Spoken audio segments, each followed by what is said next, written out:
Students, तो हम चर्चा कर रहे थे एक्सरसाइज 13.5 चैप्टर नंबर 13 था वेक्टर, और उसमें हमने 13.5 के डाउट नंबर 6 तक कंप्लीट कर चुके थे स्टूडेंट्स।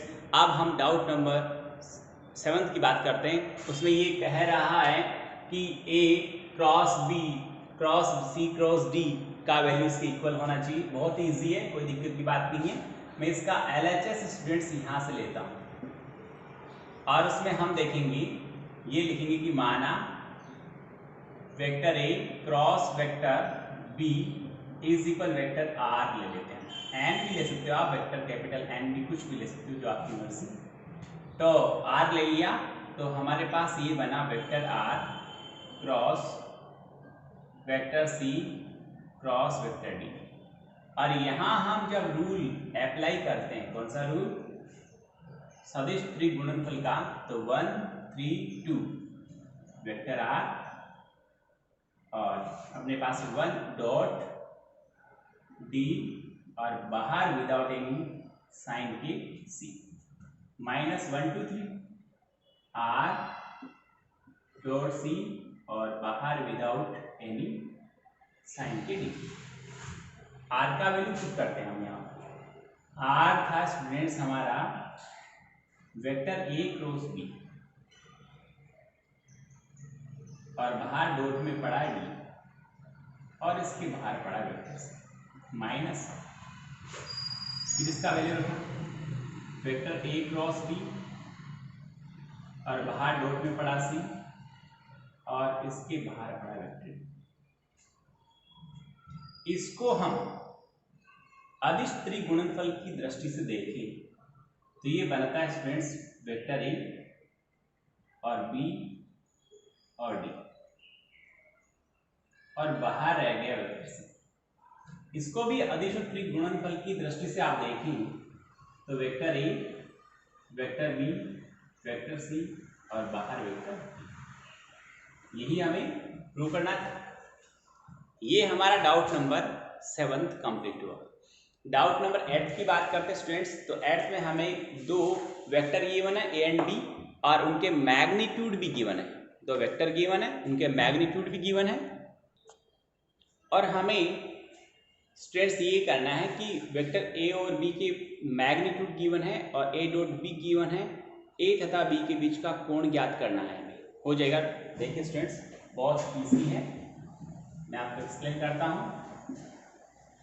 स्टूडेंट्स, हमारा चैप्टर नंबर 13 कंप्लीट होने को जा रहा है और मैं उम्मीद करता हूँ आपको अच्छा लगा होगा, समझ में आएगा। तो आप सभी ईमानदारी से पूरा होमवर्क करें और अच्छी तरह से करें। वेक्टर ए का मैग्नीट्यूड हमें गिवन है which is √3 and the magnitude of vector B is 2 and vector A dot vector B is equal √6 और हमें ए और बी के बीच का एंगल फाइंड आउट करना है। आप लिखेंगे because vector A dot vector B is equal magnitude of vector A into magnitude of vector B into cos theta. And हमें इसका वैल्यू पता है डायरेक्टली। हम इसको ऐसा भी लिखते तो भी कोई दिक्कत नहीं थी। Cos theta equal vector A dot vector B by magnitude of vector A and magnitude of vector B. यहाँ cos theta is equal A root B is equal √6 है and √3 into 2 √6 √3 into √2 and √3 into 2। ये cancel हो गया। ये result आया cos theta equal 1/√2 और theta equal cos inverse 1/√2 और ये वैल्यू होता है π/4 थीटा। तो students, vector A and B के बीच का एंगल आ गया हमारे पास में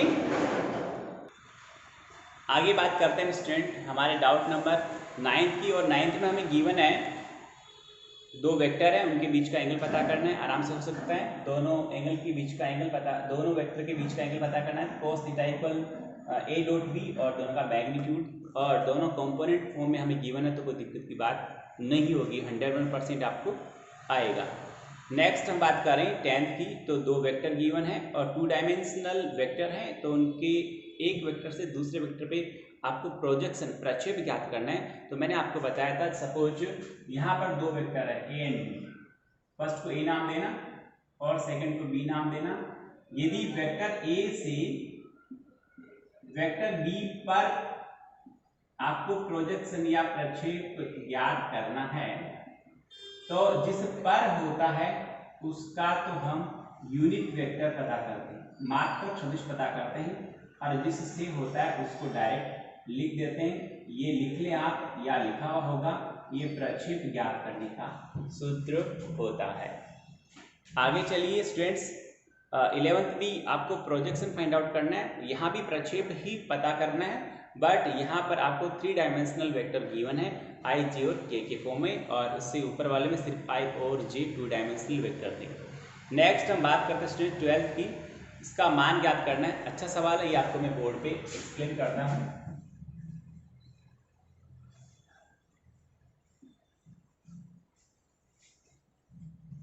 वो है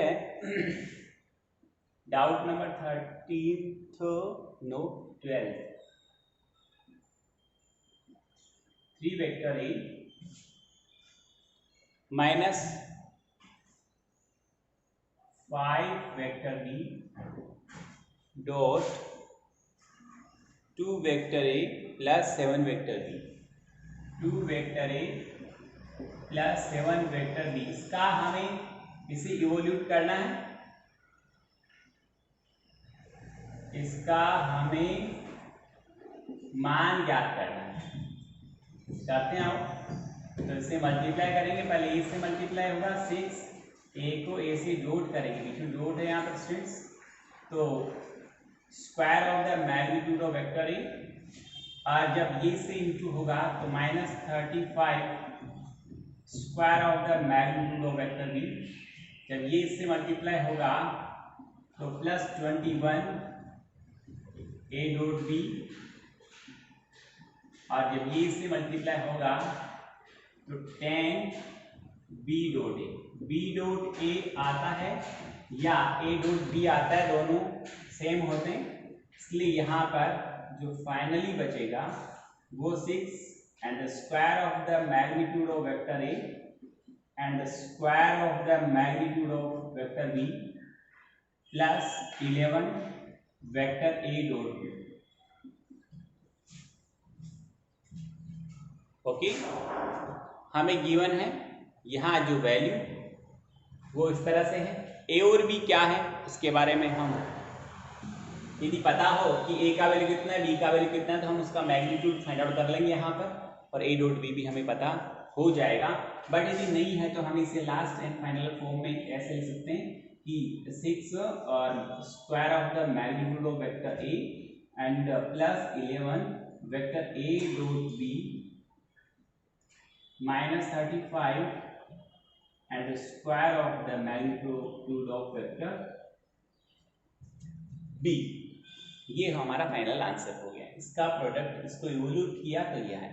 ओके, एंड नेक्स्ट है स्टूडेंट्स हमारे पास दो सदिश हैं हमारे पास, बहुत अच्छा सवाल है, बोर्ड एग्जाम में आने लायक है, और वेक्टर ए एंड बी दो वेक्टर हैं और उनके हमें मैग्नीट्यूड पता करने, परिमाण ज्ञात करने हैं, जबकि हमें क्या गिवन है कि उनके परिमाण समान है, उनके मैग्नीट्यूड इक्वल है, और उनके बिटवीन जो एंगल है वो 60 डिग्री है, और उनका ए डॉट बी, उनका जो स्केलर प्रोडक्ट है उसका वैल्यू हाफ है। देखिए स्टूडेंट्स, हमारे पास 2 वेक्टर्स हैं A and B,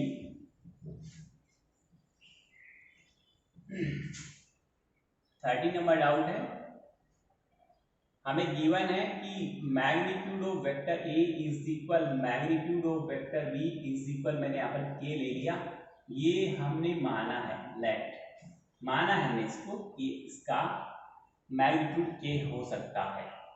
and angle, इनके बीच का जो एंगल है, angle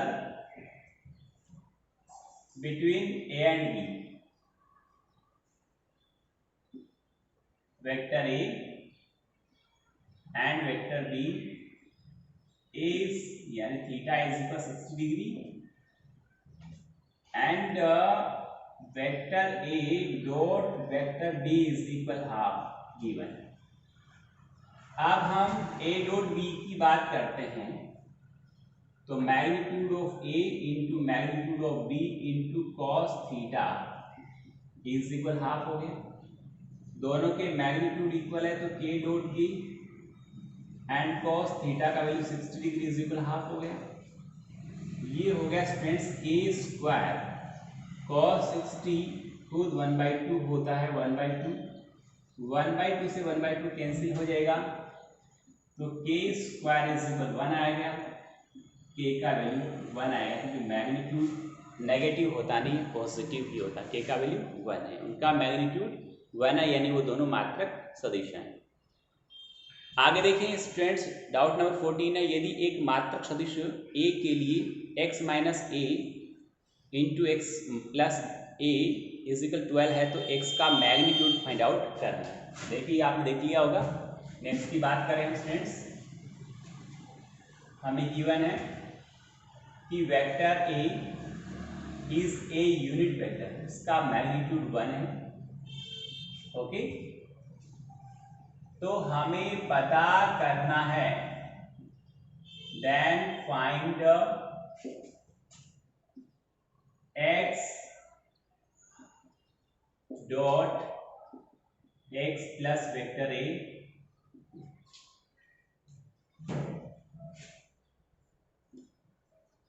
and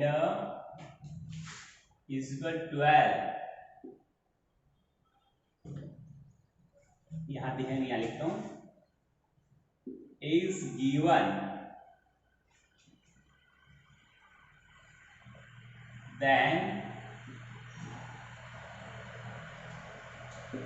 find magnitude of vector A. Okay, हमें पता है कि वेक्टर ए का magnitude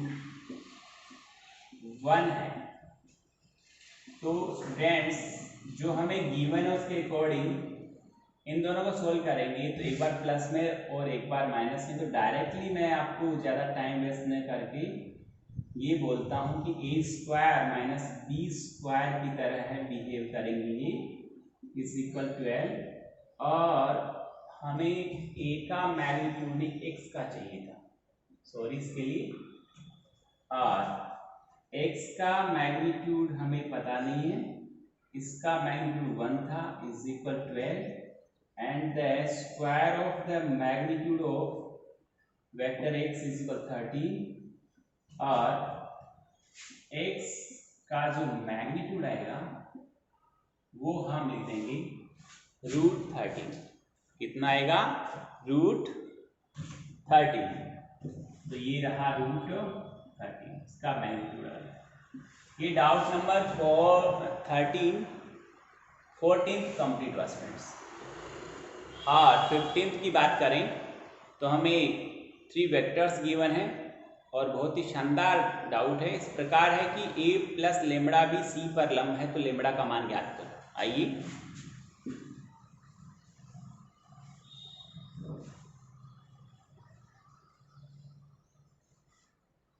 fifteenth number doubt, vector A is,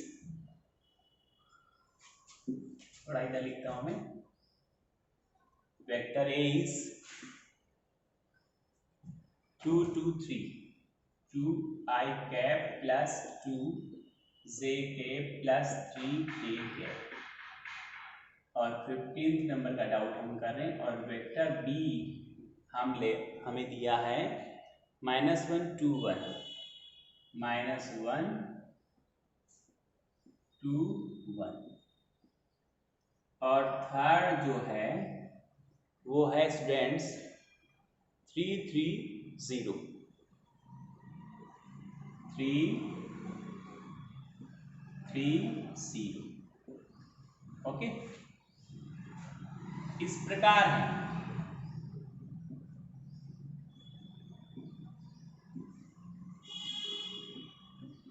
कि a plus lambda B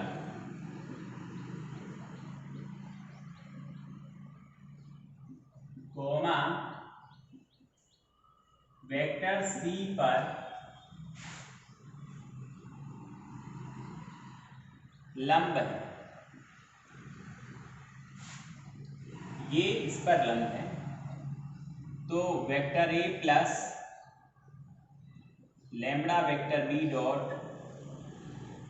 vector c का वैल्यू 0 होना चाहिए, होगा यदि लंब होता है। तो दो सदिशों का अदिश गुणनफल 0 होता है यदि वो परस्पर लंब होता है, यदि ईच अदर के परपेंडिकुलर हैं। तो आगे देखिए, हम बात करें तो a क्या है, ये रहा a और ये रहा लेमड़ा बी। आप चाहो तो थोड़ा सा मैं एक स्टेप डिस्क्रिप्शन के साथ लिखता हूँ। Vector a 2i cap plus 2j cap plus 3k cap plus lambda B, तो इसको लेमड़ा से डायरेक्टली मैं मल्टीप्लाई करता हूँ, ये हो गया minus lambda I cap plus 2 lambda J cap plus lambda K cap, और फिर डॉट सी था 330 3i cap plus 3j cap plus 0k cap equals to 0। इसको सोल्व करूँगा तो i और i, ये हो गया 2 माइनस लेमड़ा आई कैप और फिर 2 plus 2 lambda J cap 3 plus lambda K cap, और इसके बाहर इनटू में हमारे पास पड़ा है 3i के प्लस 3j के प्लस 0k के, और ये इससे डॉट होता है, बीच में डॉट का साइन है, तो ये इससे मल्टीप्लाई होगा तो आएगा students 2 minus lambda into 3 plus 2 plus 2 lambda into 3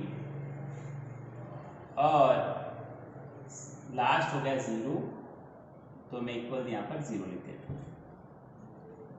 इससे नेक्स्ट स्टेप की बात करें तो 6 minus 3 lambda plus 6 lambda is equals to 0, ये 12 हो गया और ये 3 लेमड़ा हो गया।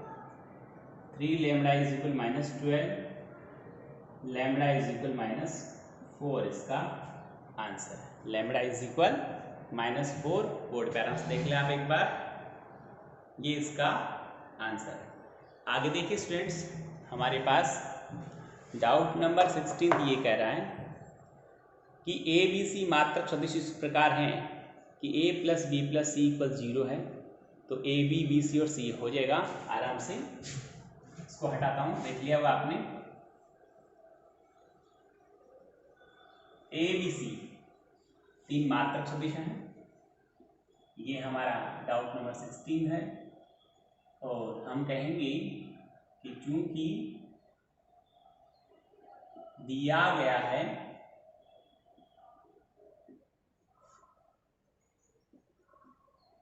कि magnitude of vector A, magnitude of vector B और magnitude of vector C is equal 1, ठीक है। और हमें गिवन है कि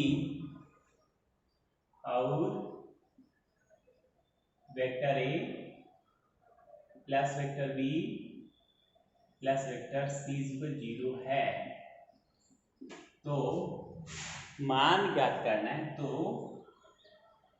ए dot B plus B dot C plus C dot A का मान ज्ञात कीजिए, का मान ज्ञात कीजिए। आगे देखिए स्टूडेंट्स, आप इसको हल करेंगे तो लिखेंगे कि चूंकि vector A plus vector B plus vector सी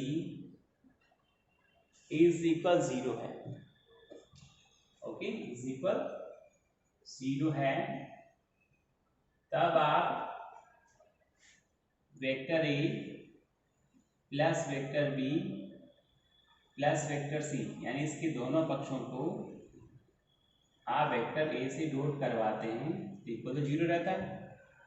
इसे सोल्व करेंगे तो वेक्टर ए के मैग्नीट्यूड का स्क्वायर और ए डॉट बी कहो या बी डॉट ए कहो, एक ही बात है, ये सी डॉट ए हो गया और is equal 0 equation number first. यहाँ लिख देना आप दोनों पक्षों को वेक्टर ए से डॉट गुणनफल करवाने पर, और इसका वैल्यू, इसको एक ही मत बोलो अभी, इसका वैल्यू कितना है, 1 है ना, गिवन है हमें, तो ये हो गया हमारे पास में 1 plus vector A dot vector B.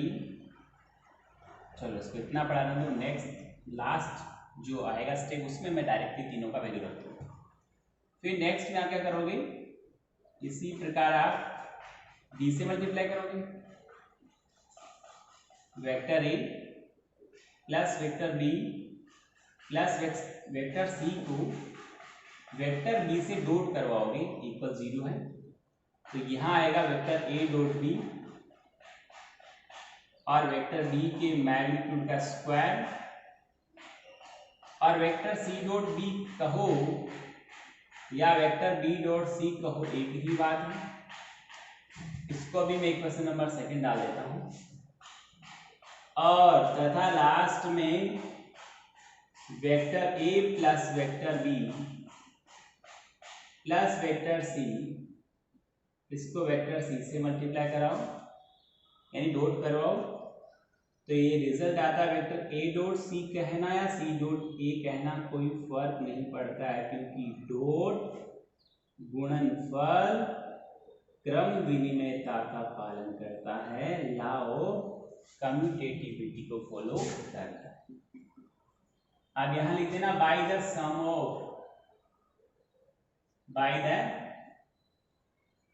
Of equation first second and third, और तीनों को प्लस करोगे तो बराबर में तो 0 तीनों के, इधर एक तो ए के मैग्नीट्यूड का स्क्वायर, बी के मैग्नीट्यूड का स्क्वायर और सी के मैग्नीट्यूड का स्क्वायर, तीन तो ये हो गई, एक ए बी ये रहा, एक ए बी यहाँ पर पड़ा था, ये रहा ए बी 2 ए बी 2 सी ए और 2 बी सी हो गया। ये मैग्नीट्यूड ऑफ ए का स्क्वायर हो जाएगा, फिर बी का हो जाएगा प्लस सी का हो जाएगा, इतना काम तो यहाँ हो गया, और दो वेक्टर ए डॉट बी है और दो ही हैं बी डॉट सी और दो ही हैं सी डॉट ए, बराबर में क्या पड़ा है, 0 पड़ा है, ओके। इन तीनों का वैल्यू 1 1 1 है, 3 हो गया, फिर उसको वापस लिखता हूं, ऐसा था उस ब्रेसेस में, थोड़ा आगे कम दिख रहा होगा,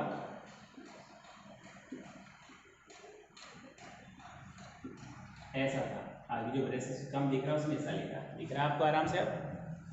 अब यहाँ वैल्यू पता करेंगे इसकी, तो पहले 3 जाएगा -3 और vector A dot B plus vector B dot C plus vector C dot A हम पता कर रहे हैं, तो रिजल्ट आया -3/4। ये स्टूडेंट इसका फाइनल आंसर है। आगे डाउट नंबर 17 आप आराम से कर सकते हो, 3 बिंदु दे रखे, तीनों को ABC नाम देना, आपको कोण B निकालना है तो BA सदिश ज्ञात करना, BC ज्ञात करना, और दोनों सदिशों के बीच का कोण आप याद कर सकते हैं। स्टूडेंट, इस प्रकार हमारा चैप्टर नंबर 13 कंप्लीट हुआ। उम्मीद करता हूँ आपको समझ में आया होगा, अच्छा लगा होगा। सभी लोग अच्छी तरह पढ़ें, मेहनत करें और होमवर्क कंप्लीट करें और सबमिशन के साथ साथ करते रहें। कल नेक्स्ट वीडियो से मैं आपको चैप्टर नंबर 14 स्टार्ट करूँगा। बहुत बहुत धन्यवाद। Thank you.